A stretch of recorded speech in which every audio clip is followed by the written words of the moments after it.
नजरअंदाज। वक्त तकरीबन रात के 8 बजे का रहा होगा। एक छोटा बच्चा मध्यम रोशनी में अपनी पढ़ाई कर रहा था और पास में ही उसकी माँ रोटियां पका रही थी।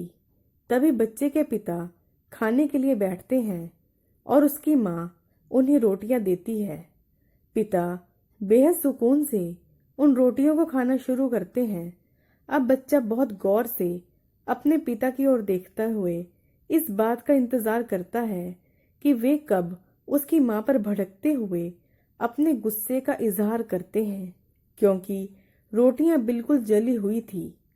लेकिन बच्चे की उम्मीद के विपरीत उसके पिता ने बड़े इत्मीनान से उन रोटियों को खाना जारी रखा।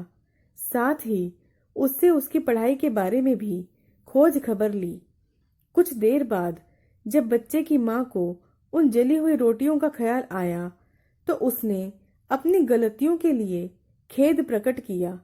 लेकिन बच्चे के पिता ने कहा कि कोई बात नहीं, उल्टे आज ये रोटियां खाकर मुझे ज्यादा मजा आ रहा है।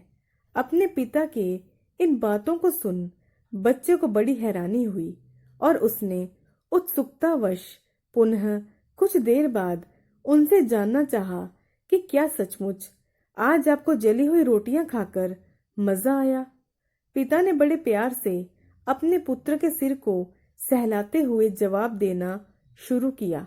मेरे बेटे, एक जली हुई रोटी किसी भी इंसान को बहुत ज्यादा नुकसान नहीं पहुंचाती, मगर एक बेहद तलख, बदजुबानी और जले हुए शब्द किसी भी इंसान के जज्बात को अंदर तक झकझोर देने के लिए काफी हैं।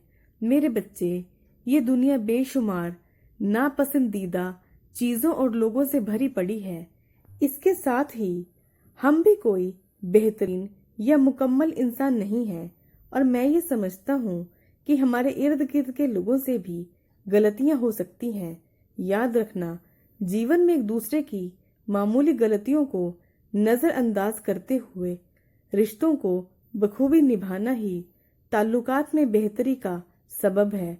हमारी जिंदगी इतनी छोटी है कि इसमें गलतियों और फिर पछतावा की कोई गुंजाइश नहीं होनी चाहिए।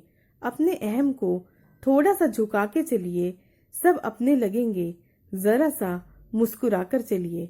दोस्तों, पोस्ट पसंद आई तो प्लीज लाइक और कमेंट करना बिल्कुल न भूलें। अपना कीमती समय देने के लिए आपका बहुत बहुत धन्यवाद।